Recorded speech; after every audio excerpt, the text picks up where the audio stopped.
आखिर शेषनाग ने क्यों दिया अपनी ही पुत्री सुलोचना को भयंकर श्राप। जय श्री राम दोस्तों, आपका स्वागत है इस रहस्यमय वीडियो में। आखिर शेषनाग ने क्यों दिया अपनी ही पुत्री सुलोचना को ऐसा भयंकर श्राप जिससे उसका पति त्रेता युग में काल का ग्रास बन गया। एक ऐसी कथा जो जन्म लेती है भगवान शेषनाग के आंसुओं से।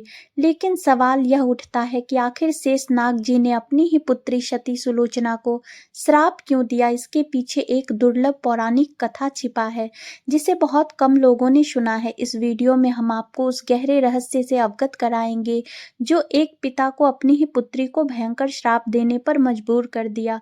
तो वीडियो को अंत तक जरूर देखें। एक समय की बात है जब माता लक्ष्मी ने शेषनाग को श्री हरि विष्णु की कलाई पर कसकर बांध दिया, जिसके कारण शेषनाग के नेत्रों से 2 अश्रु निकल पड़े और उन्हीं से 2 अद्भुत कन्याओं का जन्म हुआ। पहली कन्या सुनैना जो आगे चलकर मिथिला के राजा जनक की पत्नी बनी, और दूसरी थी सुलोचना जिसका विवाह देवराज इंद्र के पुत्र जयंत से निश्चित हुआ था। किंतु जब सुलोचना को मालूम हुआ कि असुर सम्राट रावण के वीर पुत्र मेघनाद ने स्वयं देवराज इंद्र और उसके पुत्र जयंत को पराजित कर दिया है, तो उसके हृदय में मेघनाद के प्रति अनजाने में आकर्षण जाग उठा। उधर मेघनाद भी सुलोचना के अद्वितीय सौंदर्य पर मोहित हो गया। धीरे धीरे यह आकर्षण प्रेम में बदल गया और दोनों ने विवाह कर लिया। जब शेषनाग जी को यह मालूम हुआ कि उनकी पुत्री सुलोचना ने राक्षस कुल के योद्धा मेघनाद से विवाह कर लिया, तो वे क्रोध से भर उठे। क्रोधित होकर उन्होंने सुलोचना को श्राप दिया, तुमने एक अधर्मी को अपना पति चुना है, इसलिए उसका अंत त्रेता युग में मेरे ही हाथों होगा।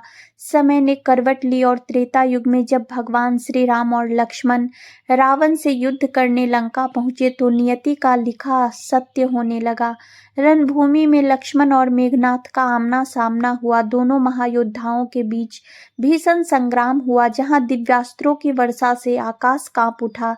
लेकिन जब मेघनाद के साथ अंतिम युद्ध का समय आया, तब लक्ष्मण ने प्रतिज्ञा ली, मैं रावण के पुत्र इंद्रजीत का वध किए बिना युद्ध भूमि से वापस नहीं लौटूंगा। तब प्रभु श्री राम ने उन्हें रोककर कहा, लक्ष्मण, तुम्हारी वीरता और रण कौशल पर मुझे कोई संदेह नहीं है। मैं जानता हूँ तुम रणभूमि में मेघनाद का अंत करोगे। लेकिन प्रभु श्री राम ने लक्ष्मण को एक महत्वपूर्ण चेतावनी भी दी। लक्ष्मण, ध्यान रखना, मेघनाद केवल एक पराक्रमी योद्धा ही नहीं बल्कि एक नारी व्रत का पालक भी है। उसकी पत्नी सुलोचना परम पतिव्रता स्त्री है। यदि युद्ध में उसका मस्तक भूमि पर गिर पड़ा तो उसकी पतिव्रता शक्ति इतनी प्रबल होगी कि हमारी पूरी वानर सेना का विध्वंस हो सकता है, यहाँ तक कि हमारी विजय की आशा भी समाप्त हो सकती है। लक्ष्मण ने भगवान राम की बातें बहुत ही ध्यानपूर्वक सुनी और फिर राम जी की आज्ञा लेकर सेना संग युद्ध भूमि की ओर प्रस्थान कर गया। और जैसे प्रभु श्री राम ने कहा था वैसे ही किया। रणभूमि में अपने दिव्य बाणों से मेघनाद का मस्तक काट दिया, लेकिन ध्यान रखा कि वह भूमि पर ना गिरे। इधर हनुमान जी तुरंत उस मस्तक को लेकर श्री राम के शिविर पहुंचे, परंतु उसी समय एक अद्भुत घटना घटी। मेघनाद की दाहिनी भुजा आकाश में उड़ती हुई सीधी उसकी पत्नी सुलोचना के पास जा गिरी। सुलोचना भुजा को देखकर क्षण भर के लिए चकित रह गई। अगले ही पल उसका चेहरा पीड़ा से भर उठा, आंखों से आंसू बहने लगे, पर उसने उस भुजा को स्पर्श तक नहीं किया। उसके मन में एक ही विचार आया, यदि यह भुजा मेरे पति की नहीं हुई तो परपुरुष के स्पर्श का दोष लगेगा। फिर उसने भुजा से कहा, यदि तू मेरे पति मेरे स्वामी की भुजा है तो मेरे पतिव्रत की शक्ति से युद्ध का पूरा वृतांत स्वयं लिख दे। जैसे ही उसकी दासी ने उस भुजा में एक लेखनी रख दी, अगले ही पल चमत्कार हुआ। वह भुजा स्वयं लिखने लगा, प्राण प्रिय, यह भुजा मेरी ही है। युद्ध भूमि में श्री राम के अनुज लक्ष्मण से मेरा संग्राम हुआ। वे वर्षों से अनिद्रा और गृहस्थ जीवन का त्याग कर चुके हैं। उनका तेज अपार है, उनके दिव्य गुणों के आगे मैं टिक नहीं सका। अंततः उन्हीं के बाणों से आघात होकर मेरा जीवन समाप्त हो गया। मेरा शीश श्री राम के पास है। सुलोचना ने जैसे ही यह पंक्तियां पढ़ी, उसका कलेजा छलनी हो गया। उसकी आंखों से आंसुओं की धारा बहने लगी और वह विलाप करके रोने लगी। उसका रोना सुनकर लंकापति रावण भी वहां आ पहुंचा। उसने सुलोचना को सांत्वना देते हुए गर्व से कहा, पुत्री, शोक मत कर, प्रातः काल होते ही मेरे बाणों से सहस्त्रों मस्तक कटकर धरा पर गिरेंगे। मैं रक्त की नदियां बहा दूंगा और अपने पुत्र का प्रतिशोध लूंगा। सुलोचना विलाप करते हुए बोली, हे पिताश्री, इससे मुझे क्या लाभ होगा? चाहे आप युद्ध में सहस्रों नहीं करोड़ों शीश काट दे, मेरे स्वामी के एक शीश की अनुपस्थिति उन सब पर भारी है। उनके बिना मेरा जीवन शून्य है। अब मुझे सती हो जाना चाहिए। यही मेरे पतिव्रत का धर्म है। परंतु एक बड़ी विडंबना सामने थी। पति का शीश तो अभी भी श्री राम के शिविर में था और बिना पति के शरीर या शीश के सती होने की परंपरा अधूरी मानी जाती है। तब सुलोचना ने अपने ससुर लंकापति रावण से आग्रह किया, पिताश्री, कृपा कर मुझे मेरे स्वामी का शीश लाकर दो, ताकि मैं उनके चरणों में बैठकर पति की स्मृति में अग्नि को अर्पित होकर सती हो सकूं। तब रावण ने गंभीर स्वर में उत्तर दिया, देवी, यदि तुम्हारा मन सती होने का दृढ़ निश्चय कर चुका है तो तुम स्वयं श्री राम के शिविर में जाओ और अपने स्वामी का शव प्राप्त करो। जिस समाज में बाल ब्रह्मचारी हनुमान, परम जितेंद्रिय लक्ष्मण और एक पत्नी वती भगवान श्री राम विद्यमान है, उस पवित्र समाज में तुम्हें भय करने की आवश्यकता नहीं। मुझे पूर्ण विश्वास है कि वे महापुरुष तुम्हें निराश नहीं लौटाएंगे। रावण की अनुमति लेकर सुलोचना पति वियोग में अश्रुत पूरित नेत्रों से चल पड़ी रामदल की ओर। जब श्री राम को यह समाचार मिला तो वे स्वयं आदर पूर्वक उठे और स्वयं चलकर सुलोचना के पास विनम्र स्वर में बोले, देवी, तुम्हारे पति मेघनाथ विश्व के महानतम योद्धाओं में से एक थे।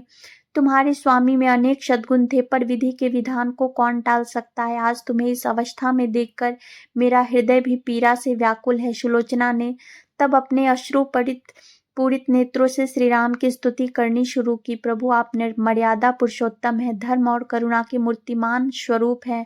लेकिन तभी श्री राम ने उसे मधुर स्वर में टोकते हुए कहा, देवी, कृपा कर मुझे लज्जित ना करो। पतिव्रता स्त्री की महिमा अनंत है।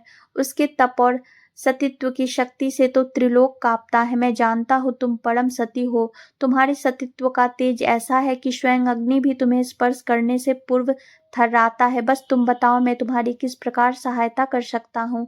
सुलोचना ने अश्रुपूरित नयन उठाकर प्रभु श्री राम की ओर देखा और अत्यंत विनम्रता से बोली, राघवेंद्र, मैं अपने स्वामी का मस्तक लेने ही आई हूँ, ताकि उनके साथ सती हो सकूं। श्री राम ने करुणा भाव से तुरंत आदेश दिया और मेघनाथ का मस्तक ससम्मान मंगवाया गया। जैसे ही सुलोचना ने अपने पति का छिन्न शीश देखा, उसका हृदय गहरे शोक से द्रवित हो उठा। उसकी आंखों से अश्रुधारा फूट पड़ी। वह कांपते हुए स्वर में रोती रही और फिर अपने अश्रु पोंछते हुए पास खड़े लक्ष्मण की ओर देखा और कहा, सुमित्रा नंदन, तुम भूलकर भी इस विजय पर गर्व मत करना, क्योंकि मेरे स्वामी को धराशायी करने की शक्ति इस संपूर्ण सृष्टि में किसी के पास नहीं थी। यह तो दो पतिव्रता स्त्रियों का भाग्य था। आपकी पत्नी भी पतिव्रता है और मैं भी अपने पति के चरणों में अनुरक्त उनकी अनन्य भक्त हूँ।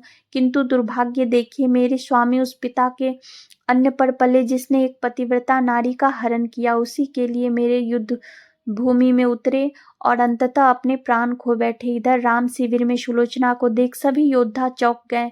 हर कोई आश्चर्य में था कि सुलोचना को कैसे मालूम हुआ कि मेघनाथ का कटा सिर यहाँ लाया गया है। यह तो एक ऐसा रहस्य है जिसे युद्ध भूमि के बाहर कोई नहीं जानता था। और फिर उत्सुकता से भरे मन के साथ वानर राज सुग्रीव ने वह प्रश्न पूछ ही लिया जो सभी की आंखों में था, देवी, कृपया करके बताइए, आपको कैसे पता चला कि आपके स्वामी का शीश प्रभु श्री राम के शिविर में है? सुलोचना ने शांत स्वर में सबके सामने रहस्य से पर्दा हटा दिया।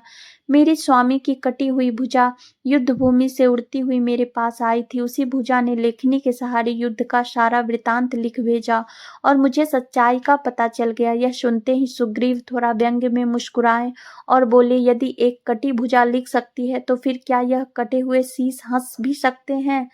तभी श्री राम ने गंभीर स्वर में कहा, सुग्रीव, व्यर्थ की बातें मत करो, तुम पतिव्रता की महिमा नहीं जानते। श्री राम के चेहरे के भाव देखकर सुलोचना समझ गई कि प्रभु उसकी वेदना और शक्ति को भली भांति समझते हैं। तब सुलोचना ने एक दृढ़ संकल्प के साथ कहा, यदि मैं मन, वचन और कर्म से अपने स्वामी को ही देवता मानती हूँ तो मेरा यह विश्वास मेरा सतीत्व प्रमाणित हो और मेरे पति का यह कटा हुआ मस्तक स्वयं हंस उठे। उसके शब्द पूरे भी नहीं हुए थे कि मेघनाथ का निर्जीव मस्तक सच में जोर से हंस पड़ा। पूरा शिविर स्तब्ध रह गया। एक पल के लिए समय जैसे थम गया, हर नेत्र विस्मय से फट गए और हर मन सुलोचना के पतिव्रता धर्म को नमन कर उठा। सभी ने हाथ जोड़कर सुलोचना को प्रणाम किया। सभी जान चुके थे एक सच्ची पतिव्रता की शक्ति क्या होती है। अंत में सुलोचना ने प्रभु श्री राम से प्रार्थना की, भगवान, आज मेरी जीवन की अंतिम यात्रा है। आज मैं अपने स्वामी की अनंत सहचर बनने जा रही हूँ। कृपा कर आज युद्ध को विराम दे। पर प्रभु राम ने उसकी इस करुण विनती को सहर्ष स्वीकार किया। सुलोचना पति का शीश लेकर लौट चली। उस अंतिम मिलन की ओर लंका में समुद्र के तट पर चंदन की एक पवित्र चिता सजाई गई। सुलोचना पति का सिर अपनी गोद में रखकर उस चिता पर बैठ गई और फिर दहकती अग्नि की लपटों में कुछ ही क्षणों में वह सती हो गई। तो यह थी सती सुलोचना की रहस्यमय कथा।